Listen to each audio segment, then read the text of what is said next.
طواف کو پاکی کی حالت میں کرنا ہے اور وضو کے ساتھ کرنا ہے۔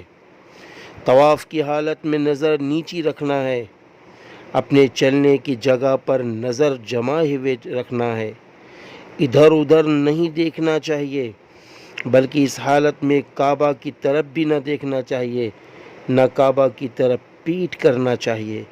طواف کی حالت میں نہ کمر پر ہاتھ رکھ کر چلنا چاہیے اور نہ اس طرح ہاتھ باندھنا چاہیے جس طرح نماز میں باندھتے ہیں۔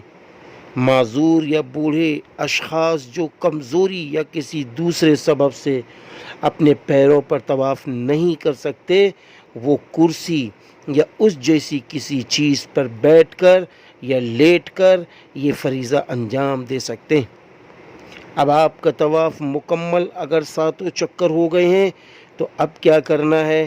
طواف مکمل ہو چکا، اب 2 رکعت واجب الطواف مقام ابراہیم پر پڑھیں یا جہاں حرم میں جگہ ملے پڑھیں۔ پھر خوب جی بھر کر زمزم پئیں، پیتے وقت بیت اللہ پر نظر رکھیں اور کھڑے ہو کر پئیں، 3 سانس میں پئیں، سر کھول کر پئیں اور زمزم پینے سے پہلے دعائیں کریں اور زمزم میں سبحان اللہ الحمدللہ بھی پڑھیں ہر سانس میں۔ اب آپ کا طواف کا جو معاملہ ہے وہ اصل پورا